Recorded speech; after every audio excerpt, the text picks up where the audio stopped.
अरुण, इसे पता नहीं चलना चाहिए कि हम मंथन की ओर अग्रसर हो रहे हैं।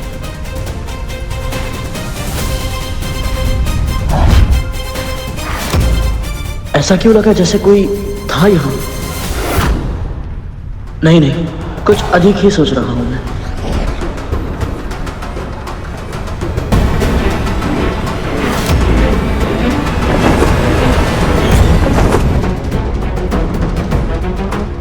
जब तक विष्णु जी की बारात लक्ष्मी के महल तक नहीं पहुंच जाती, तब तक किसी न किसी रीति के कारण किसी न किसी का आवागमन होता रहेगा।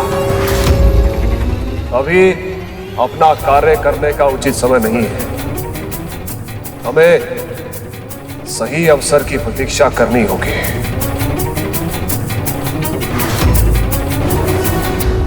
मूषक जी, शीघ्रता कीजिए, मुझे विवाह में होने वाली अटखेलियों और भोजन का आनंद उठाना है। प्रभु, आप तो बिना कारण ही इतने उत्साहित हो रहे हैं।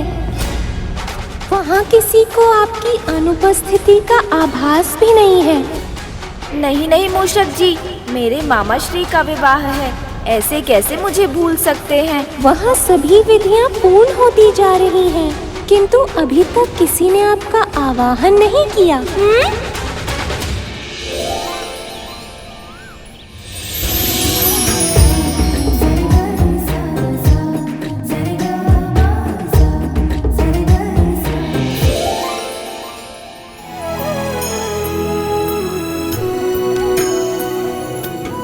सखी है तो यहाँ, पर यहाँ होकर भी नहीं। सही कहा देवी, इनका मन तो कहीं और ही है। हमें कुछ ऐसा करना चाहिए जिससे इनका वो भटकता हुआ मन यहाँ खींचा चला आए। मैं चेष्टा की थी देवी, पर इसमें तो मैं भी असफल हो गई। मेरा नृत्य देखकर देवता भी अपनी सुध-बुध खो बैठते हैं, पर जिसे हरि ने हर लिया हो, उसे भला मेरी कला कैसे जीत पाएगी।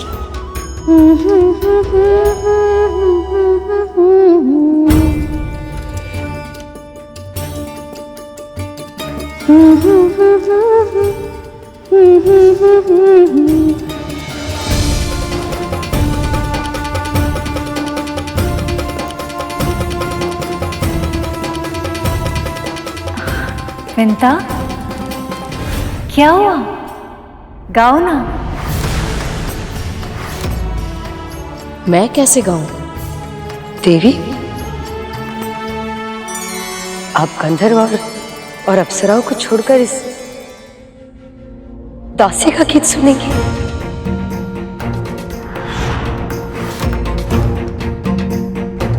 हाँ, मेरा मन तो यही है।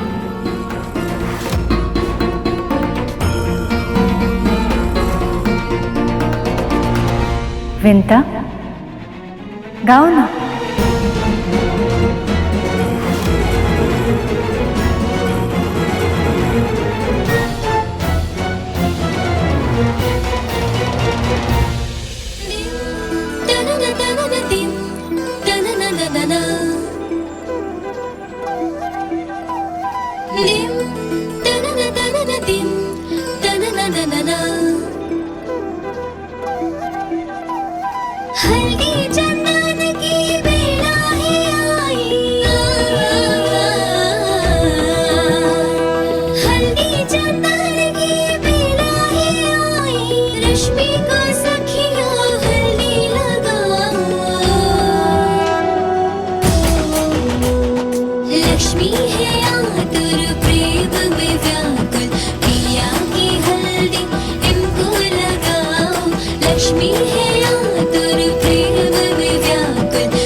शीघ्र ही हमारे मिलन की शुभ घड़ी आएगी देवी। मैं भी उस घड़ी की प्रतीक्षा में हूँ हरि।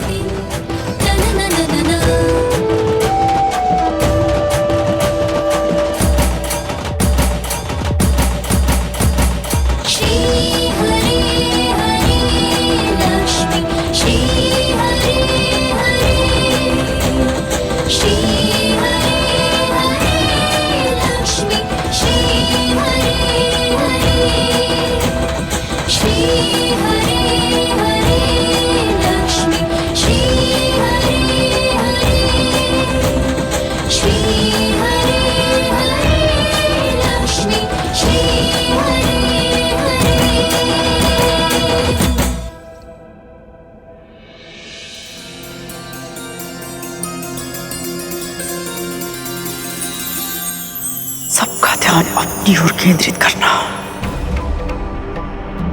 बहुत अच्छे से जानती है ये विंता।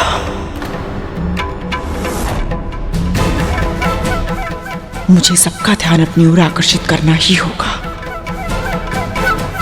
बिल्कुल नहीं, विंता को सदैव सब कुछ मिले ये मैं नहीं होने दूंगी। कुछ भी करके मुझे सबका ध्यान अपनी ओर आकर्षित करना ही होगा।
न जाने अचानक ऐसा आभास क्यों हो रहा है, जैसे गरुड़ के मेरे पास आने पर होता है।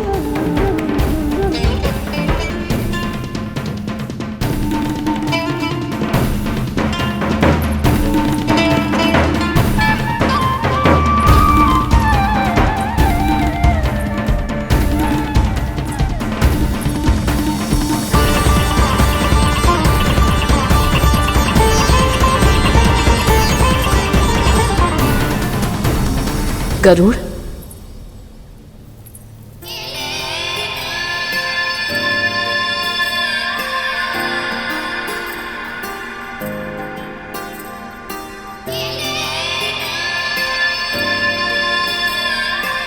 मैं भी पुत्र प्रेम में अधीर हो जाती हूँ।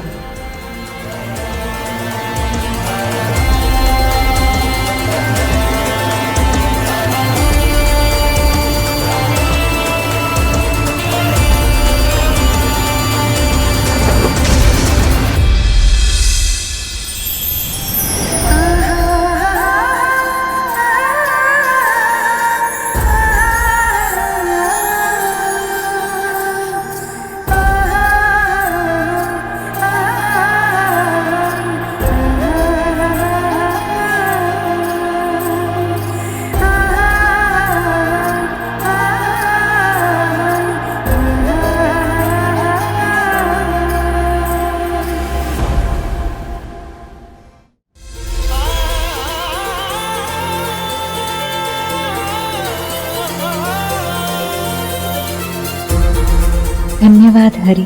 हमारे मिलन के उत्सव में आपने माँ पुत्र की मिलन की भी प्रसन्नता जोड़ दी।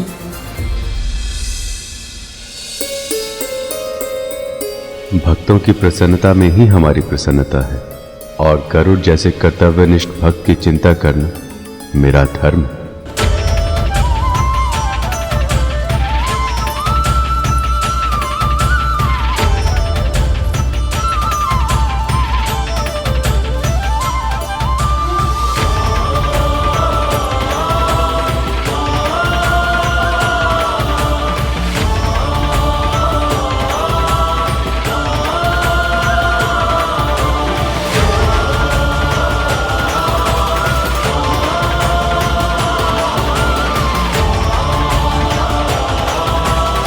यही तो असली कारण था गरुड़ को हल्दी लेकर भेजने का।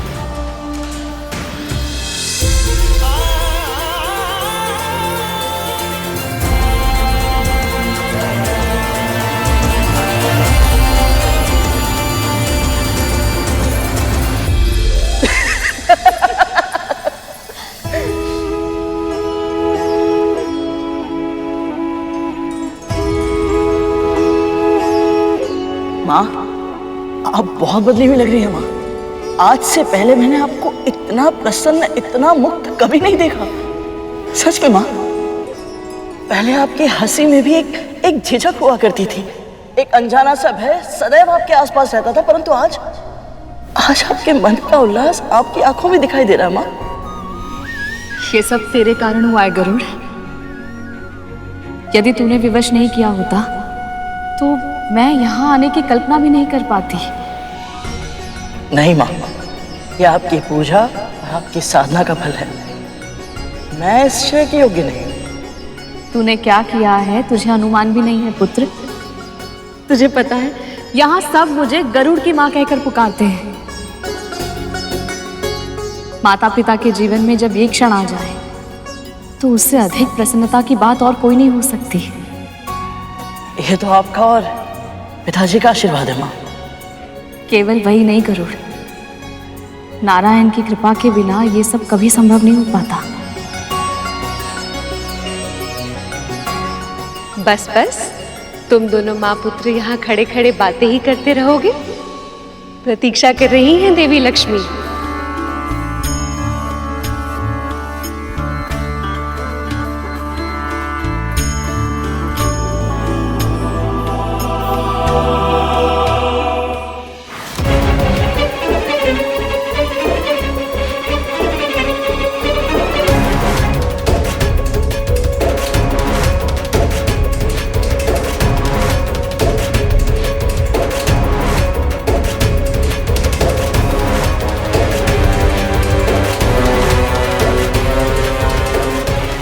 शेषनाग भी तो विष्णु के प्रिय है ना, फिर उन्होंने इसको क्यों चुना, इस पक्षी को? विष्णु जी की झूठी हल्दी लक्ष्मी जी तक पहुंचाने के लिए। जैसा पुत्र है वैसी ही माँ है। पहले इसके पुत्र ने वैकुंठ में मेरे पुत्र का अधिकार छीना, और अब ये एक दासी होकर भी मेरे भाग का माता छीन रही है।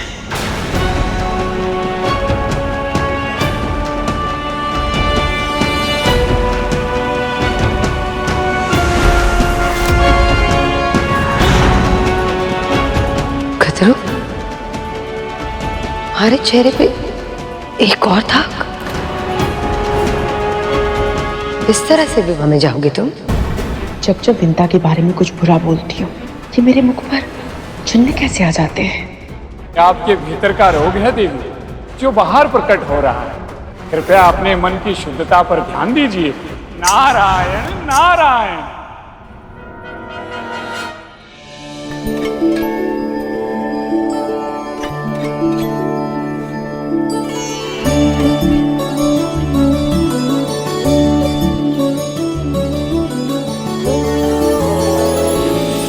ये लीजिए माँ, विवाह की हल्दी।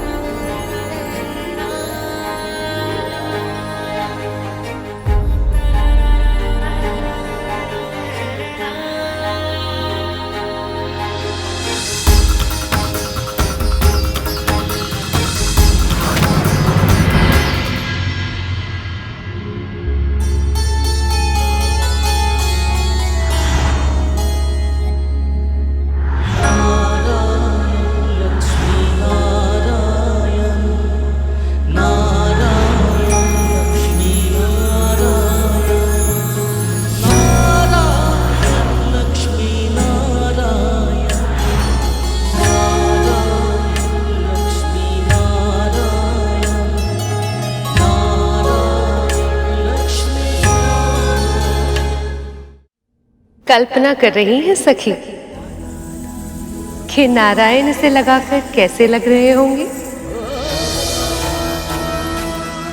कल्पना करने की क्या आवश्यकता है?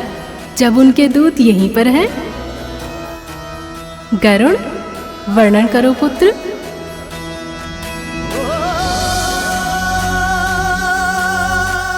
हल्दी लगने के बाद प्रभु इतने अद्भुत, इतने अनुपम लग रहे थे कि उनके इस वर रूप का वर्णन करने के लिए जिन शब्दों की आवश्यकता है वो शब्द बने ही नहीं अम्मा। अर्थात इस वर अवतार में प्रभु सबसे विशेष, सबसे अद्भुत लग रहे थे।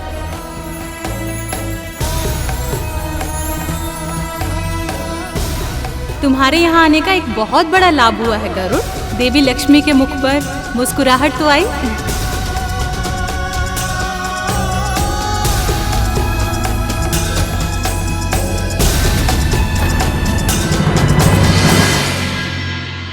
हल्दी दे दी ना गरुड़, अब जाओ।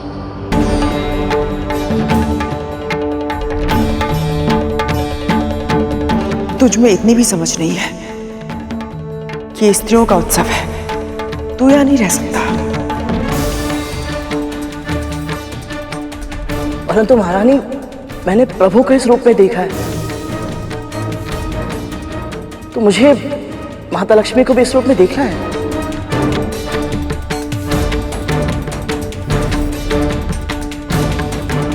इस उत्सव के नियम तो यही कहते हैं गरुड़ कि तू यहाँ नहीं रह सकता।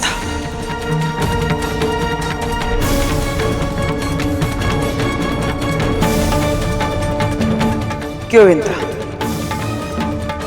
कुछ अनुचित कहा मैंने?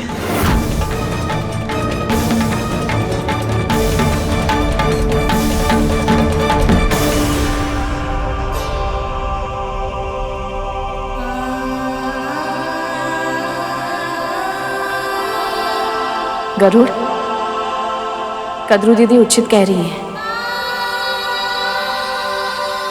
स्त्रियों के उत्सव में पुरुषों की उपस्थिति संभव नहीं है। ना तो अपनी माँ के साथ समय बिता पाया और ना ही माता लक्ष्मी के सानिध्य का अनुभव कर पाया।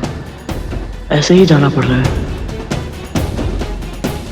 यहाँ केवल स्त्रियां और छोटे बालक ही उपस्थित रह सकते हैं। तो आपका अर्थ ये है माँ कि छोटे बालकों को यहाँ रहने की आज्ञा मिल सकती है? अवश्य मिल सकती है, पर तू छोटा कहाँ है? बड़ा हो गया है तू, चल जा यहाँ से। मैं जानती हूँ गरुड़, तेरा कितना मन था माता लक्ष्मी की हल्दी देखने का, किंतु विवाह के भी कुछ नियम होते हैं।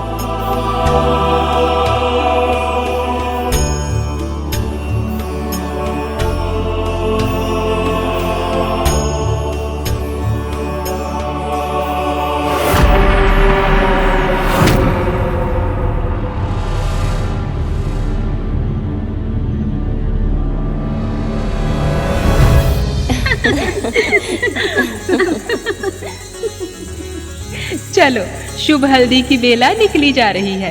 प्रभु विष्णु की हल्दी से अपनी सखी को सजाए। चलो फिर आज रंग ही दे देवी लक्ष्मी को उनके हरी के रंग में। चलिए आरंभ करते हैं हल्दी की रस्म।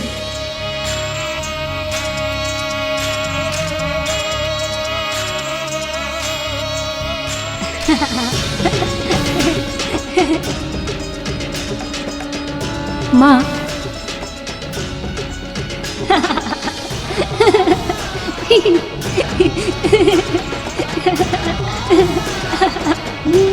स्वर कहाँ से आ रहा है?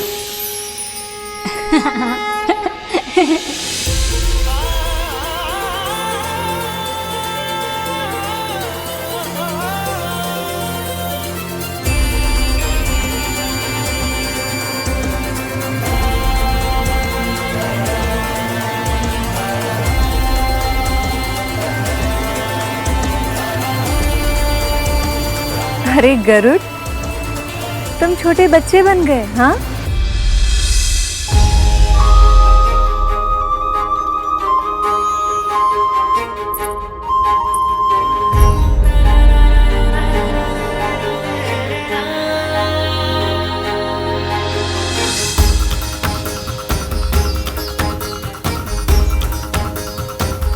बस अब मुझे ये बताइए कि अब तो मुझे यहाँ रहने की आज्ञा मिल सकती है ना?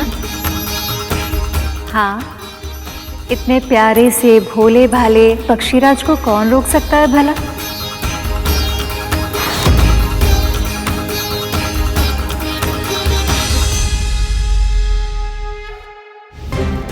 अच्छा है, गरुड़ यहाँ रहेगा तो मैं इस पर नजर रख पाऊंगी और मेरे पुत्रों को मंथन में कोई रुकावट नहीं आएगी।